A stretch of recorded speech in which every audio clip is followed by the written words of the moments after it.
पृष्ठ में अति प्रिय माता पिताओं, भाइयों बहनों एवं बच्चों, आप सबको वर्ष का सामान्य तीसरा रविवार में एवं गणतंत्र दिवस में आपका स्वागत है। आज का सुसमाचार संत लूकस के सुसमाचार अध्याय 1 वचन संख्या 1 से 4 तक और अध्याय 4 वचन संख्या 14 से 21 तक हमें हमारा मनन चिंतन के लिए दिया गया है।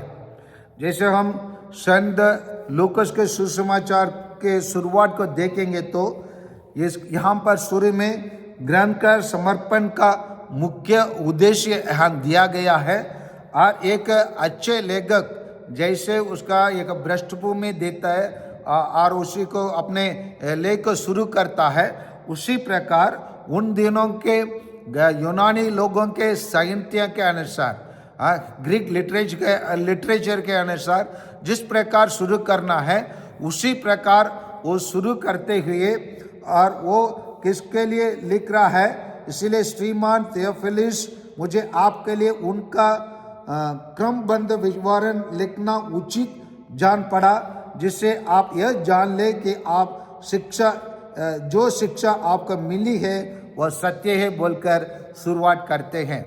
यह केवल संत लूक इसी प्रकार शुरू करता है और शुरू करके वो एक पूर्ण प्रभु यीशु का जन्म, प्रभु यीशु का मिशनरी कार्य, प्रभु यीशु का मृत्यु, प्रभु यीशु का पुनरुद्धान, इन सभी चीज़ों को स्टेप बाय स्टेप हमारे सामने प्रस्तुत करते हैं।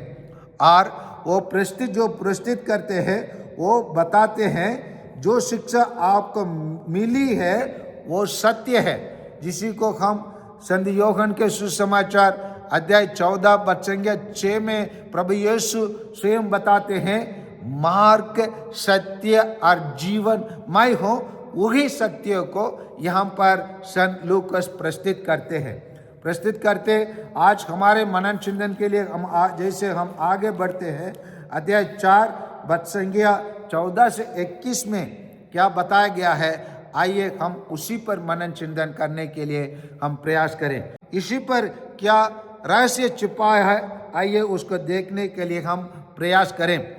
प्रभु यीशु सभागृह में गए और उन्हें नबी यशायाह का पुस्तक दी गई। प्रभु यीशु ऐसे एक जगह पर जाने की आवश्यकता क्या है। प्रभु यीशु अभी यशायाह का ग्रंथ अध्याय 61 वचन संख्या 1 और 2 और वचन संख्या 58-6 को पढ़ते हैं। क्यों पढ़ते हैं? क्योंकि प्रभु यीशु अपना जीवन का लक्ष्य मतलब वह स्थान निकाला, मतलब प्रभु यीशु अपना जीवन का पर्पस लक्ष्य को खोज कर निकाला, वो अपने जीवन में आगे कैसे बढ़ने वाले हैं और क्या क्या कार्य करने वाले हैं, इसी चीज को प्रभु यीशु प्रस्तुत करते हैं। और प्रभु यीशु जो प्रस्तुत किया उसमें 5 लक्ष्य है।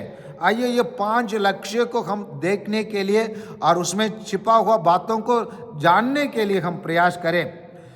यहाँ पर हम देखते हैं, प्रभु का आत्मा मुझ पर छाया रहता है क्योंकि उसने मेरा अभिषेक किया है।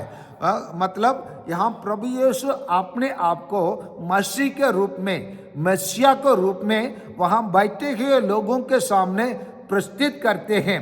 लेकिन उन लोग कितने गहराई से प्रभु यीशु को मसीहा के रूप में, मसीह के रूप में समझ लिए, जान लिए, आगे के बातों पर हमारे लिए बता लग जाएंगे।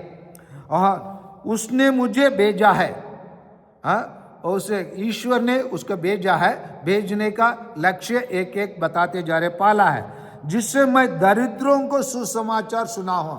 दरिद्रों जिसको हम गरीबों कहते हैं। यहाँ 2 प्रकार के गरीबों को हमारे सामने प्रभु यीशु प्रस्तुत करते हैं।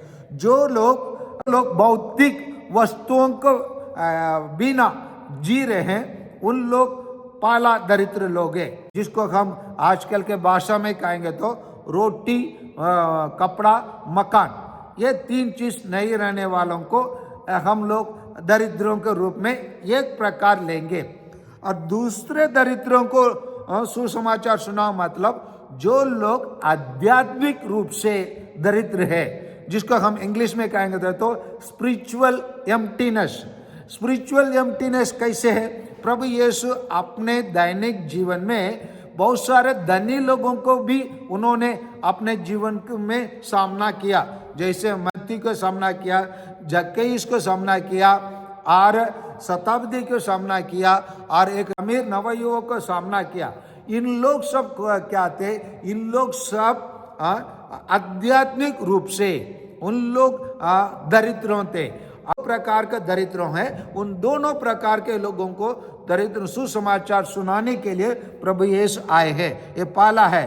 और बंदियों को मुक्ति का संदेश, और बंदियों को मुक्ति का संदेश मतलब बंदियों कौन कौन बंदियों हो सकते हैं? जो जेल में है और जो बंद मजदूर है और जो गुलामी में है, जो दासी में है, जो शैतान के वश में है, इन लोग सब एक प्रकार बंदियों हैं। और दूसरा बंदियों हैं राजनीतिक नेता हैं और अमीर लोग हैं और धनी लोग हैं और जाने माने फिल्म इंडस्ट्री में काम करने लोग हो सकते हैं, पढ़े लिखे शिक्षित लोग हो सकते हैं। इन लोग भी एक प्रकार बंदी लोग हैं, क्योंकि इन लोग वास्तव में स्वतंत्र नहीं है और इन लोग बहुत सारे दुनिया के चीज उन लोग बंदी करके रखा है। और इन लोगों को मुक्ति का संदेश, प्रभु यीशु मुक्ति का संदेश लेके आए। अब इसी मुक्ति का संदेश लेके आने के कारण तो जक्कईस मुक्ति पाया, मैथ्यू मुक्ति पाया, शताब्दी मुक्ति पाया और नवयुवक एक जन मुक्ति पाया, एक जन प्रभु यीशु से दूर चले गया। और ऐसे प्रभु यीशु से दूर चले जाने वाला लोग भी बहुत सारे लोग दुनिया में पाया जाता है। और तीसरा है अंधों को दृष्टांत का संदेश। अंधों भी दो प्रकार के होते हैं, जो शारीरिक रूप से नहीं देख सकते हैं, उन लोग भी अंधे हैं, और शारीरिक रूप से देख सकते हैं फिर भी असलियत तो देख नहीं पाते हैं।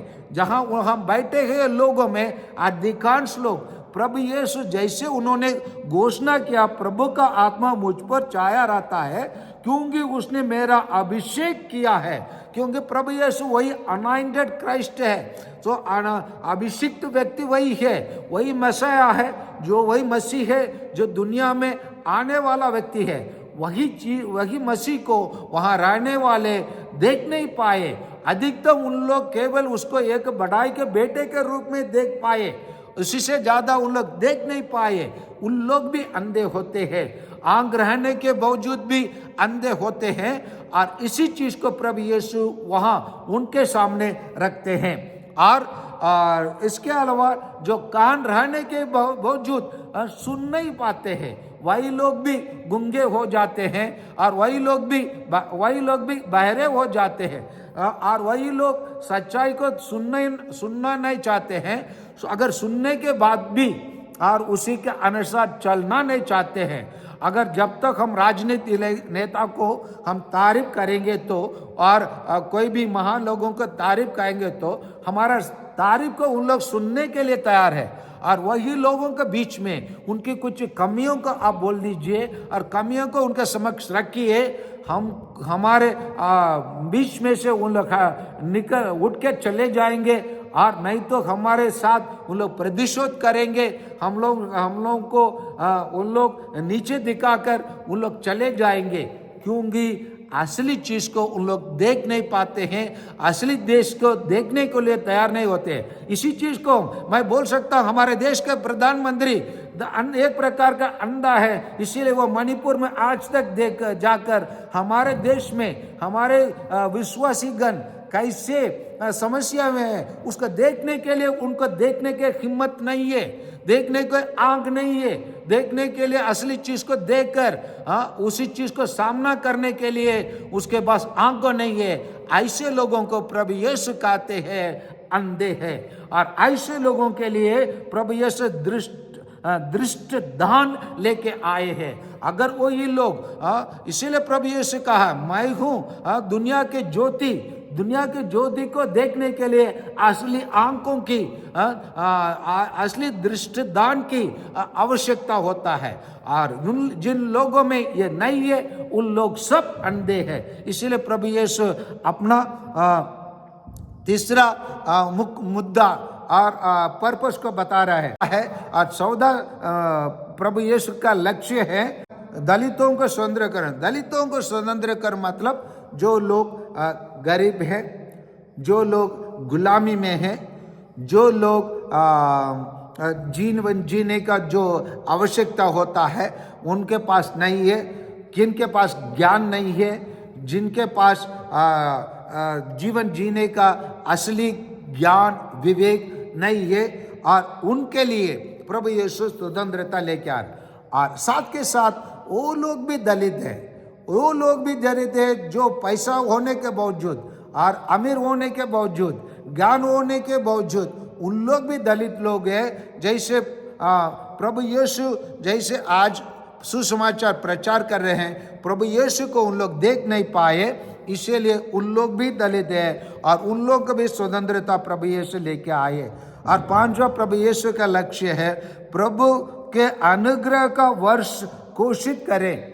प्रभु यीशु सबों को अनुग्रह का वर्ष घोषणा करने के लिए आए। इसीलिए हम लोग संत यूहन्ना के सुसमाचार अध्याय 1:16 में हम पाते हैं, उनकी परिपूर्णता से हम सबों को अनुग्रह पर अनुग्रह मिला है। अगर हम प्रभु यीशु पर विश्वास करेंगे, हमें उनकी परिपूर्णता के द्वारा सबों को अनुग्रह पर अनुग्रह मिल जाएंगे। और इसीलिए प्रभु यीशु अनुग्रह का वर्ष घोषित करने के लिए प्रभु यीशु हमारे बीच में आए हैं।